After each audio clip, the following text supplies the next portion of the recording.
జై శ్రీరామ్.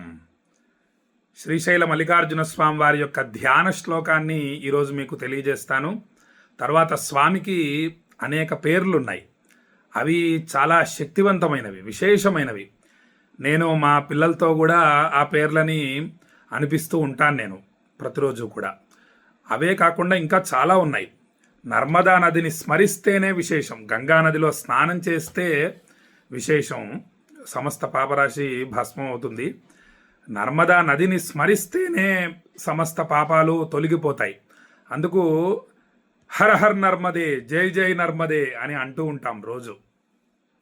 అలాగే గంగమ్మ తల్లి కూడా హర హర గంగే, జై జై గంగే. నర్మదా నది విశేషం ఏమిటంటే శివస్వరూపం, ఓంకారేశ్వర్లో ఉంటుంది నర్మదా నది.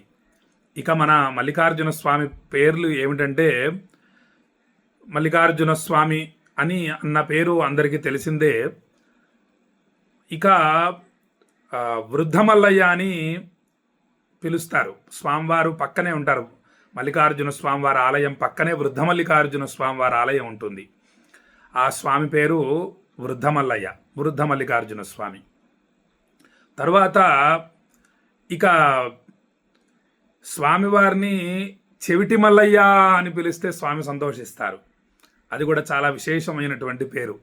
స్వామిని ధూళి దర్శనం అంటే భక్తితో స్వామివారి నామాన్ని జపిస్తూ ఇంట్లో నుండి బయలుదేరి శ్రీశైలం వరకు స్వామివారి నామాన్ని జపిస్తూ కాళ్ళు కూడా కడుక్కోక్కర్లేదనమాట. అంటే అలా పరిగెత్తుకుంటూ వెళ్ళిపోవచ్చు. పూర్వం నడుచుకుంటూ వచ్చేవారు, ఇప్పటికి కూడా శివరాత్రికి నడుచుకుంటూ వస్తున్నారు, మరియు ఉగాదికి కూడా నడుచుకుంటూ వస్తారు భక్తులు. అలా నడుచుకుంటూ వచ్చి అయ్యో నేను కాళ్ళు కడుక్కోలేదు, చేతులు కడుక్కోలేదు అనుకోక్కర్లేదు. అక్కడ ఉన్నది ఎవరు? నిన్ను విడిసి ఉండలేను కన్న తండ్రి వగుట చేత. స్వామివారు తండ్రి స్వరూపుడు కాబట్టి జగతఃపితరవు వందే పార్వతీ పరమేశ్వరవు. వాళ్ళు మనకందరికీ కూడా తల్లిదండ్రులు కాబట్టి పరిగెత్తుకుంటూ స్వామి దగ్గరికి వెళ్ళిపోయి చెవిటి మల్లయ్య రక్షించు తండ్రి అని చెప్పి స్వామికి తల తాకించి నమస్కరించడం విశేష ఫలప్రదం. ఈ విధంగా మల్లికార్జున స్వామి, వృద్ధ మల్లికార్జున స్వామి, చెవిటి మల్లయ్య అని స్వామిని పిలుస్తారు. ఇక శ్రీశైలంలో కన్నడ భక్తులు అనేక మంది వస్తారు ఉగాదికి. అసలు ఇక్కడ శ్రీశైలంలో మహాభక్తులు కూడా వాళ్ళే. ఎలా అంటే వాళ్ళ పేర్లు ఏమిటంటే సిద్ధిరామప్ప, ఆయన చిన్న పిల్లవాడు. భ్రమరాంబ అమ్మవారిని తోబుట్టువుగా భావిస్తారు కన్నడ వాళ్ళందరూ కూడా. ఇక మల్లికార్జున స్వామిని బావగారులా భావిస్తారు. నేను శ్రీశైలం వెళ్ళి అక్కని బావగారిని తీసుకొని వస్తాను అని చెప్పి బయలుదేరతాడు సిద్ధిరామప్ప. స్వామివారి దర్శనం అవ్వదు, ఎక్కడ ఉన్నాడో కనిపించడు. కనిపించకపోయేసరికల్లా ఇక్కడ కొండ మీద నుంచి ఆ పిల్లవాడు దూకేస్తాడు. దూకితే అప్పుడు మల్లికార్జున స్వామి పట్టుకుంటాడు ఆ పిల్లవాడిని, సిద్ధిరామప్పని. కన్నడ భక్తుడు రక్షించి సరే అనుగ్రహిస్తాడు. ఆ తర్వాత అక్క మహాదేవి కన్నడ భక్తురాలు. ఇక హేమారెడ్డి మల్లమ్మ కన్నడ భక్తురాలు. వాళ్ళు స్వామిని పిలుస్తూ ఉంటారు ఇక్కడికి వచ్చిన కన్నడ భక్తులందరూ కూడా. అసలు వాళ్ళకు శ్రీశైలం అంటే ఎంత భక్తి అంటే, శ్రీశైలం నుంచి వెళ్ళినటువంటి బస్సు యొక్క టైర్లకు ఉండేటటువంటి మట్టిని తీసుకొని తలకు రాసుకుంటారు. వాళ్ళు మల్లయ్యని బాగా సేవిస్తారు. అసలు ఉగాదికి వాళ్ళ ప్రదర్శనలు అద్భుతంగా ఉంటాయి. నిప్పుల మీద నడుస్తారు. అనేక విన్యాసాలు, అనేక భక్తిని, స్వామిని అనేక విధాలుగా స్తుతిస్తారు, సేవిస్తారు వాళ్ళు కన్నడ భక్తులు. కాళ్ళకి శివభక్తులు కూడా అంతే, శివరాత్రికి కూడా అంతే. కాళ్ళకి మొత్తం అంతా కూడా నడుచుకుంటూ రావటం చేత బొబ్బలు కట్టేసి ఉంటాయి. ఉగాదికి విపరీతమైనటువంటి వేడి. ఒక పెన్నం, కాలుతున్నటువంటి పెన్నం ఎలా ఉంటుందో ఆ రోడ్డు అలా ఉంటుంది. అలా నడుచుకుంటూ వస్తారు ఉగాదికి కన్నడ భక్తులు. వాళ్ళని చూడ్డానికి రెండు కళ్ళు సరిపోవు. ఉగాది అద్భుతం, శివరాత్రి అద్భుతం. ఇక వాళ్ళు ఏ విధంగా పిలుస్తారంటే కన్నడలో మల్లికార్జున స్వామిని మంతు మల్లయ్య అని పిలుస్తారు. ఒక పేరు స్వామిని స్తుతిస్తూ ఉంటారు. ఇంకా చాలా ఉన్నాయి. పర్వతు మల్లయ్య అని పిలుస్తారు, ముది మల్లయ్య అని పిలుస్తారు. స్వామివారు పొంగిపోతారు. కన్నడలో వాళ్ళు అలా పిలుస్తూ ఉంటే చాలా ఆనందించి వాళ్ళందరినీ కూడా అనుగ్రహిస్తూ ఉంటారు. ఈ విధంగా స్వామివారిని అనేక విధాలుగా భక్తులు పిలుస్తూ ఉంటారు. ఈరోజు మల్లికార్జున స్వామి వారి యొక్క అనుగ్రహంతో ఒక అద్భుతమైనటువంటి శ్లోకాన్ని పరిశీలిద్దాము. సహజంగా అందరికీ కూడా ధర్మో రక్షతి రక్షిత అనే వాక్యం తెలుసు. తిరుపతి దేవస్థానం వాళ్ళు కూడా మనకి తెలియజేస్తూ ఉంటారు. ధర్మో రక్షతి రక్షిత, ధర్మాన్ని రక్షించండి, అది మిమ్మల్ని రక్షిస్తూ ఉంటుంది అని చెప్పి మనకి తెలుసు. కానీ దానికి ఒక శ్లోకం ఉంది. శ్లోకం మధ్యలో ఇది ఒక వాక్యం. ఇది ధర్మో రక్షతి రక్షిత అనేటటువంటి వాక్యం. ఇది ఆ శ్లోకాన్ని మనం తెలుసుకోవాలి తప్పకుండా, ఎందుకంటే చాలా ప్రధానమైనటువంటి విషయం కదా. కేవలం ధర్మో రక్షతి రక్షిత అనే వాక్యాన్ని మాత్రమే పట్టుకోవడం మంచిదే, అది కూడా. కానీ ఆ శ్లోకం మొత్తం తెలుసుకోవటం, మనం తెలుసుకొని మన పిల్లలకు చెప్పటం విశేషం. ఇక ఆ శ్లోకం చూడండి. ధర్మాన్ని రక్షిస్తే అది మనల్ని రక్షిస్తుంది. ధర్మాన్ని మనం భక్షించామనుకోండి, అది మనల్ని భక్షిస్తుంది. ధర్మాన్ని తప్పటం, భక్షించటం అంటే ధర్మాన్ని తప్పటం, ధర్మాన్ని ఆచరించకపోవటం, ఇవన్నీ కూడా చాలా ఇబ్బందికరమైనటువంటి విషయాలన్నమాట. కాబట్టి ధర్మం ధర్మం ధర్మం అదే చెప్తాం చూడండి. మొదటి వాక్యం అదే, ధర్మ ఏవ హతోహంతి.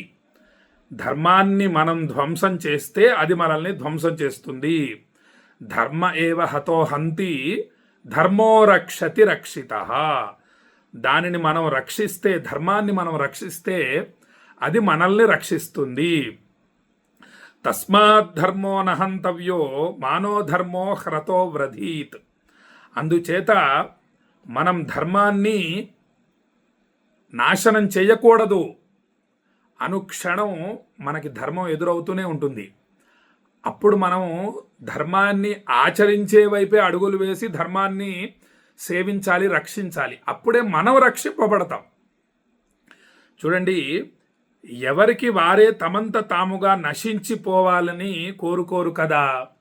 ధర్మాన్ని తప్పటం చేత నేను నాశనం అయిపోతాను, కాబట్టి నా నాశనం నేను కోరుకోను కదా. కాబట్టి ధర్మాన్ని ఆచరించాలి.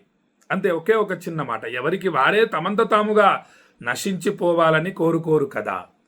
కాబట్టి ధర్మాన్ని అనుక్షణం పాటిస్తూనే ఉండాలి. అనుక్షణం ప్రతి విషయంలోనూ. శరీర ధర్మం, నీళ్లు అడుగుతోంది అనుకోండి శరీరం, తాగడానికి మంచి నీళ్ళని మనం జాగ్రత్తగా ఇస్తూ ఉంటాము, ఇవ్వాలి మంచి జలాన్ని. అలాగే క్షుద్బాధ, ఆకలి వేస్తోంది అని మనకు సూచన వెళుతుంది. వెళ్ళగానే మనం ఏం చేస్తాము, ఆ యొక్క శరీరానికి ఆహారాన్ని అందిస్తాం. అదే ధర్మం.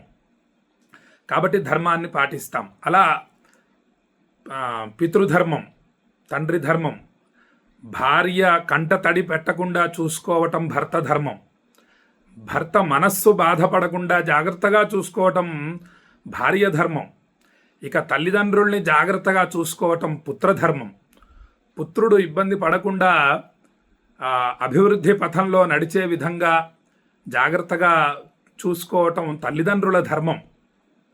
ఇలా అనేక ధర్మాలు, ఒకటేమిటి అన్నీ అనేక ధర్మాలు ఉంటాయి. వాటిని ఎవరికి వారు జాగ్రత్తగా పాటిస్తూ ఉండడం చేత ఈ యొక్క ప్రపంచం మొత్తం కూడా అద్భుతంగా నడుస్తుంది. మిత్రధర్మం, మిత్రుణ్ణి జాగ్రత్తగా రక్షించటం, పైకి తీసుకురావటం మిత్రధర్మం. ఇలా అనేకం. పిల్లల్ని అభివృద్ధి పథంలో విద్య నేర్పించే విషయంలో చాలా జాగ్రత్తగా ఉండాలి తల్లిదండ్రులు. చిన్నప్పటి నుంచి జాగ్రత్తగా నేర్పిస్తూ వాళ్ళకి అనేక ధర్మాలు చెబుతూ ఉండాలి. లేతే వాళ్ళకి ఎలా తెలుస్తాయి, మనం అదే పని చేస్తున్నాం. నా భావన కూడా అదే. అనేక ధర్మాలు ఋషులు మనకి చిన్న చిన్న శ్లోకాల ద్వారా తెలియజేశారు. చిన్న శ్లోకంలో అనంతమైన జ్ఞానాన్ని, ధర్మాల్ని అందించారు. కాబట్టి వాటిని ప్రతిరోజు ఒక శ్లోకం ద్వారా తెలియజేస్తూ రావాలి అనేక మందికి అని అన్న భావనతో అనేక ధర్మాలు తెలియజేస్తున్నాను. అలాగే పిల్లలకు కూడా ధర్మాలు తెలియచేయాలి. తెలియచేస్తేనే వాళ్ళకి తెలుస్తుంది. తల్లిదండ్రుల గొప్పతనం ఏమిటి అనేటటువంటి విషయాన్ని, గురువు గొప్పతనం ఏమిటి అనేటటువంటి విషయాన్ని మనము తెలుసుకుంటూ వాళ్ళకి తెలియజేయాలి. ఎందుకంటే సహజం, ప్రస్తుతం విద్యా వ్యవస్థలో ఇవి ఉండటం లేదు కదా. కాబట్టి మనమే తెలియజేయాలి భగవంతుడి యొక్క గొప్పతనం ఏమిటి, భగవంతుడిని ఆశ్రయించడం వల్ల ఏమిటి కలుగుతుంది ఫలితం అనేటటువంటి విషయాన్ని, మొదలైన విషయాలన్నీ కూడా మనం ధర్మాలు ఇవన్నీ కూడా, ధర్మం మనకు ప్రశాంతతని తర్వాత ఉత్సాహాన్ని కలిగించేదే దైవ ధ్యానం.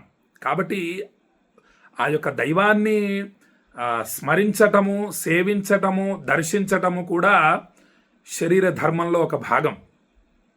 ప్రాణాయామం చేయటం, సూర్య నమస్కారాలు చేయటం ధర్మం. శరీరానికి వ్యాయామం అనేది చాలా ధర్మం. అది చేయలేదనుకోండి ధర్మాన్ని తప్పినట్టే.